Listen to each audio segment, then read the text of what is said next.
The state assembly's top Republican has now weighed in on proposed maps to submit to the Wisconsin Supreme Court that would alter the state's current electoral boundaries. The court now has until March 15th to make a decision on which map it will implement ahead of the August partisan primary. Political reporter Dariel Fair joins us live from the Capitol after hearing straight from Assembly Republicans. Dariel.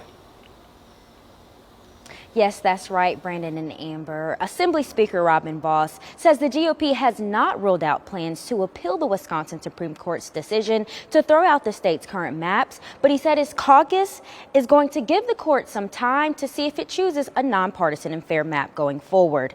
Vos also said the GOP has reached out to Democrats to see if they can work collaboratively to draw new fair legislative boundaries. We are ready, willing, and able to try to engage in that process. But when the court has already predetermined the outcome, and we know that $10 million was spent by the Democrats to get their preferred candidate over the finish line, she's now delivering on the promises that she made. So the idea to access justice seems like it's pretty challenging.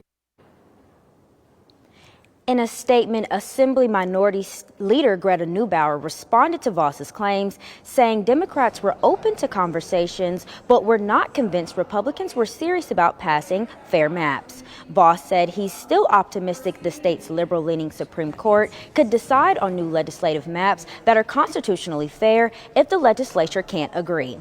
But he added Protasewicz's addition to the court could lead to a predetermined outcome on which map it chooses.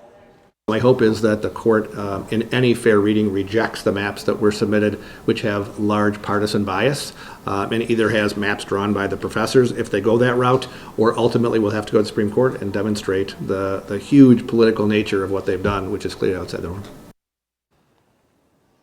Those submitted maps are now being reviewed by two consultants hired by the Wisconsin Supreme Court. Those consultants are scheduled to follow up with their report and recommended maps on February 1st. Live from the Capitol, Dariel Fair, 27 News.